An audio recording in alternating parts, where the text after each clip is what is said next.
Prime time के sponsor हैं स्वागत, अदरक, लहसुन और मसाले, 100% प्योर एंड हाइजीनिक। आदाब, मैं मोहम्मद अमजद अली। प्राइम टाइम में आपका खैर मकदम है। नाज़रीन किराम, हज हाउस नामपल्ली के बाजू तकरीबन 12 साल से एक बिल्डिंग तामीर होने जा रही थी। शुरुआत में बड़े अच्छे से उसका ढांचा, उसका स्लैब्स वगैरह तैयार कर दिए गए। उसके बाद से यकायक उसका काम रुक गया, तो बरसों से वो काम पेंडिंग है। बिल्डिंग के बेसमेंट में जब भी तेज़ बारिश होती है, पानी जमा हो जाता है और बेसमेंट का जो पाए हैं वो बिल्डिंग के, वो सड़ रहे हैं। खदशा है कि ये बिल्डिंग नाकारा हो जाए। इससे पहले अगर अरबाब मजाज जाग जाएं और इस बिल्डिंग का काम मुकम्मिल करें और इसके तहफ़्फ़ुज़ का काम करें, तो यतीम, गुरबा, मसाकीन और बेवाओं की मदद इस बिल्डिंग के किरायों से हो सकती है। ये काम क्यों रुका? इसकी क्या वजूहात है? इसके बारे में हम जानने की कोशिश करेंगे। हमारे साथ मौजूद हैं कम्युनिस्ट पार्टी ऑफ इंडिया के नेशनल एग्जीक्यूटिव कमेटी मेंबर जनाब सैयद अजीज़ पाशा साहब। अजीज़ पाशा साहब, आपका बीबीएन चैनल पर खैर मकदम है। शुक्रिया शुक्रिया। जी, मैं ये जानना चाहूँगा कि ये बिल्डिंग जो तामीर हो रही थी हज हाउस के बाजू, उसका मकसद क्या था? ये वक्फ के लिए तामीर की गई थी। वक्फ के लिए कई किस्म के जो है ना जरूरियात होती हैं। तो ये वैएस राजशेखर रेड्डी साहब के जमाने में ये बहुत ही बड़ी लागत से, एक 60 करोड़ की लागत से ये बिल्डिंग ठहरा की गई। जी। तो ये बिल्डिंग बनने के बाद अरबाब मजाज का जो है ना, जब से रवैया बिल्कुल अजीब सा है कि जब मुझे पता चला कि बिल्डिंग को किराए पे लेने के लिए हमारे यूसुफ अली साहब लुलू जो मल्टीनेशनल है, वो ऑफर किए कि मैं जो है ना उसको किराए पर लेता हूँ। जाहिर है किराए के ऊपर अगर वो लेंगे तो कम से कम 90-80 लाख या 1 करोड़ का माहाना किराया देने के लिए वो तैयार थे। मगर उनको सरीहन इनकार कर दिया गया। मुझे पता नहीं कि क्यों। जब वो खुद है ना पूरा उसका यूसुफ अली साहब जो है ना मल्टीनेशनल कंपनी के मालिक हैं, तो वो जो है ना अपना इंटरेस्ट जाहिर किए कि मैं ये इस बिल्डिंग को किराए पे लेना चाहता हूँ। तो जाहिर है उनका मुंह मांगे किराया देने के लिए वो तैयार थे। ठीक है। मगर हमारे अरबाब मजाज को बात हलक से नहीं उतरी, पता नहीं क्यों। हालांकि अगर जो भी वक्त के बारे में पॉजिटिव जो भी निगाह रखते हैं, उनको फौरन तैयार हो जाना चाहिए था दे देने के लिए, मगर इनकार कर दिया। इनकार करने के बाद उसके बाद जो हम मेंटेनेंस देख रहे हैं, बहुत ही खस्ता हालत में है इमारत। अच्छा। तो चंद दिन पहले, 4 दिन पहले जब हम जाके देखे तो 11 फीट पानी नीचे बेसमेंट में है और बदबू आ रही है, वहां पर गिलाजत है, ये तमाम चीजें हैं। तो हम जो है ना फौरी हमारे वक्फ बोर्ड के चेयरमैन सलीम साहब को बोले कि क्या भाई, क्या बात क्या है कि इतनी बड़ी बिल्डिंग ठहरी हुई है जिसकी आज मालियत अगर देखें तो 600 करोड़ के करीब है, तो इसको क्यों इस खस्ता हालत में रख दिया गया है? पानी हो रहा तो उसको निकालने का कोई इंतजाम नहीं है आपके पास। 11 फीट पानी अगर वहां पर ठहरा हुआ है तो जाहिर है मच्छरों की के लिए भी वो अफजाइश की जगह है, और जो गंदगी आ रही है, बदबू आ रही है, तमाम चीजें हैं। तो ये थोड़ा सा मेंटेनेंस क्यों नहीं हो सक रहा? बल्कि तो हालांकि हमारे सामने फौरन पीए को बुलाया, फौरन एमसीएच को बोलो कि फौरन पानी निकालने के लिए। तो क्या उनको मालूम नहीं था? वो रोज आते जाते हैं बिल्डिंग में, हर चीज का इल्म है, मगर हम बोलने के बाद ये बात बोले तो उसके बावजूद मुझे जहां तक इत्तला है, अभी तक कुछ भी नहीं हुआ कि इतनी खस्ता हालत है। तो अरबाब मजाज इसके बारे में क्यों तवज्जो क्यों नहीं कर रहे हैं? तो मैं जो सुना हूँ मोतबर जराए से कि इसके पीछे एक बहुत बड़ी साजिश है, कुछ बड़े बड़े हाथ हैं। वो नहीं चाहते कि ये बिल्डिंग जो है किराए पे दी जाए। उनका कुछ इरादे कुछ नेक नहीं है। जो साजिश करने वाले के जाहिर है इरादे तो नेक नहीं रहते।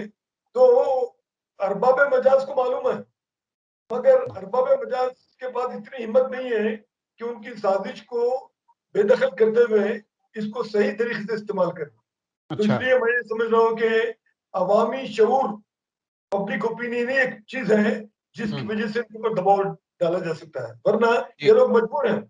तो जी उसके लिए हम वही सोच रहे हैं कि इसके बारे में जो है ना तमाम जितने भी वक्त के तहफ़्फ़ुज़ के लिए आगे बढ़ने वाले तमाम को जमा करके एक बहुत बड़ी कैंपेन और मुहिम चलाने के बारे में हम सोच रहे हैं। एक जी तहरीक चलाएंगे कि जी इतनी बड़ी बिल्डिंग का जो खसारा हो रहा है और जिसकी इतनी नागुफ्ता हालत है, उसको हम्म, अच्छा करने के लिए तमाम उम्मत ये एकजुट हो जाए। ठीक है। ये मसला जो है ना उससे भी बड़ा ही है। तो हम्म, तमाम लोगों का काम यही है कि इस वक़्फ़ की बिल्डिंग के तहफ़्फ़ुज़ के लिए हम लोग अपना-अपना रोल अदा करें, तभी तो ये साज़िश हट सकती है हम्म, और इसको बचाया जा सकता है। जी मेरा यही इस कहना है, तो उसके लिए हम आइंदा लाए-अमल तय करने वाले हैं फौरी, ताकि हुकूमत पर दबाव डालें और हुकूमत को अंदाज़ा हो कि अवाम में शऊर आ चुका है, ये खामोश बैठने वाले नहीं हैं। जी जी ये बिल्डिंग को तामीर करने की जिम्मेदारी किसको दी गई थी? वक्फ़ बोर्ड की ज़िम्मेदारी है। वक्फ बोर्ड की है। हाँ भाई। वक्फ बोर्ड पिछली निशिस्त में ये रेजोल्यूशन लेता है कि इस बिल्डिंग के ताल्लुक से दोबारा टेंडर कॉल किया जाएगा। उसके बारे में क्या किए वो लोग?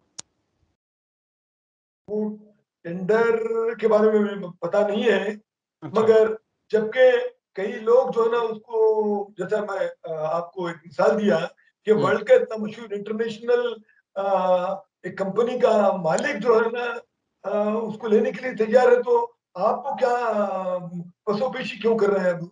तो इसका मतलब ओके। ये है कि आपके इरादे साफ नहीं है। अब वो ठीक है। टेंडर देने से तो भी क्या होने वाला है मुझे पता नहीं। जी, तो आप चेयरमैन साहब से आपने मुलाकात की, तो चेयरमैन साहब का जवाब क्या था इस ताल्लुक से? चेयरमैन साहब का, मैं और उस्मान अल हाजिरी साहब दोनों, हम जब पूछे दोनों मिलके, तो जी फौरन पीए को बोले, अरे मियाँ फौरन जीएचएमसी को टेलीफोन करके बोलो कि फौरन जो है ना पानी निकाले।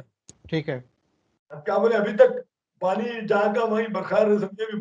बीच में 3 दिन जो लगातार बारिश हुई, मैं हम्म समझ रहा हूँ कि 11 फीट जाके 14 फीट तो नहीं होगी, बल्कि मैं समझ। हम्म। तो हालांकि ये ये जो है, जी ये इंफॉर्मेशन मीडिया में आ चुकी थी कि जी बारिश शुरू होते ही फिर बेसमेंट में पानी जमा हो रहा है। जी जी। तो जो रोजाना वहां का आना जाना है वो ऐसे कैसे गफलत बरत सकते हैं? क्या चेयरमैन साहब के खिलाफ कार्रवाई की जानी चाहिए? समझा नहीं।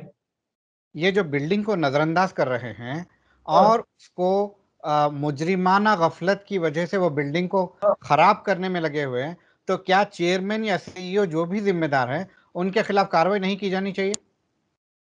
बिल्कुल ये हुकूमत का काम है। जो मुजरिमाना गफलत कर रहे हैं, सोच समझ के एक मंसूबे के तहत, मंसूबाबंद साजिश के तहत जो कर रहे हैं, उससे खिलाफ है ना, कदम उठाना हुकूमत का है। अब ठीक है। हुकूमत भी इसे कि मिली जुली भागे तो क्या कर सकते हैं? तो ठीक अवाम का पब्लिक प्रेशर ही एक चीज है जो ना हुकूमत को भी जो है ना जगा सकता है और उनको अल्टीमेटम दे सकता है, मैं जहां तक ठीक समझता हूँ। ठीक है। ठीक है। इसके अलावा क्या सूरत निकल सकती है? आपने तो कुछ एहतजाज करने वाली बात की है। क्या अब हो दूसरे सकता है कि दूसरे लोग भी आप आपसे जुड़ रहे पार्टिसिपेट हैं? करते हैं और तमाम दूसरे एनजीओस वगैरह को भी बुला के, जो हम्म, लोग तहफ़्फ़ुज़ वक़्फ़ के लिए आगे हैं, उन तमाम को बुला के एक मजमूई तौर पे एक कलेक्टिव डिसीजन लेके उसके लिए हम कुछ आगे बढ़ने वाले हैं। ठीक है। ठीक है। और वो बिल्डिंग जब अगर तामीर हो जाती है, तो वो बिल्डिंग में ऐसे क्या क्या जो है ऑफिसेस या जो है अकोमोडेशन होना चाहिए जिसकी वजह से जो है वो बिल्डिंग को खासी आमदनी हो और वो बिल्डिंग की वजह से उसके मनशाए वक्त के मुताबिक अखराजात कर सकें?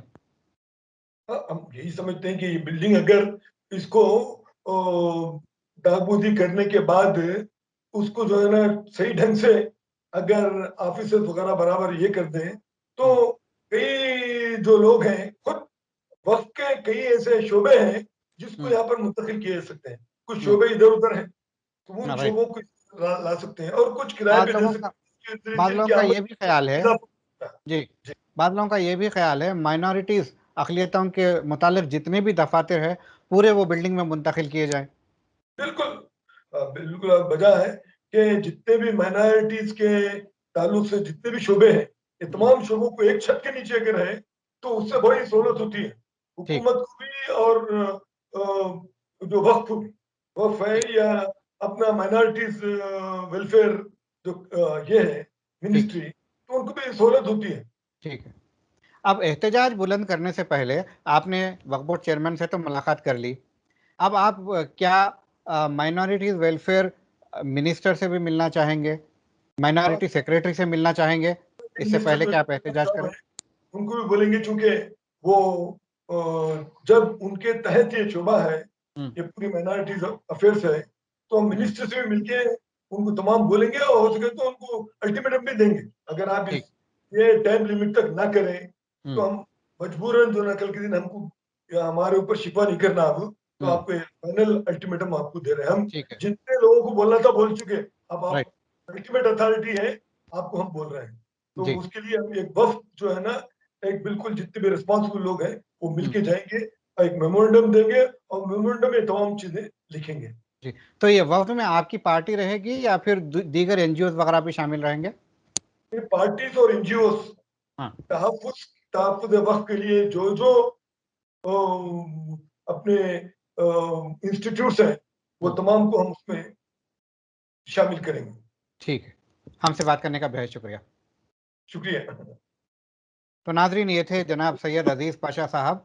ये हमसे बता रहे थे कि किस तरह से वक्फ बोर्ड नामपल्ली के बाजू जो बिल्डिंग तामीर हो रही है उसको नज़रअंदाज किया जा रहा है, उसको ख़राब होने दिया जा रहा है। ये एक मुजरिमाना गफलत है। इसकी वजह से जो हुकूमत के नुमाइंदे हैं जिनको ये जिम्मेदारी दी गई थी वो बिल्डिंग की तामीर की, उनको उनके खिलाफ कार्रवाई की जानी चाहिए। और ये वक्फ बोर्ड चेयरमैन से मिल चुके हैं इस ताल्लुक से, और ये अनकरीब माइनॉरिटीज़ वेलफेयर मिनिस्टर से भी मिलेंगे एक वफ्द की शक्ल में, उनसे सारी जो है कैफियत बताएंगे। अगर वो भी कुछ करने से कासिर रहे तो ये एजिटेशन करने पर मजबूर हो जाएंगे। अब देखते हैं आने वाला वक्त क्या बताता है। इतना जो है मिल्लत का जो वफ़ करते हैं, एक उम्मत के मिल्लत के जज्बे के साथ करते हैं, अगर उनके इस जज्बे को मजरूह किया जाता है तो उनकी रूह को तकलीफ होती है। ये बहुत ही भयानक जुर्म है। ये ऐसी हरकतें फ़ौरन बंद होनी चाहिए और वो बिल्डिंग का तहफ़्फ़ुज़ का बिल्कुल फ़ौरन जो है काम करना चाहिए। अब देखते हैं आने वाला वक्त क्या क्या करवटें लेता है और क्या क्या हमें दिखाता है। इस उम्मीद के साथ कि अच्छा ही होगा, हम आज का एपिसोड यहीं ख़त्म करते हैं। अगले एपिसोड तक के लिए हमें दीजिए इजाज़त। शब बख़ैर।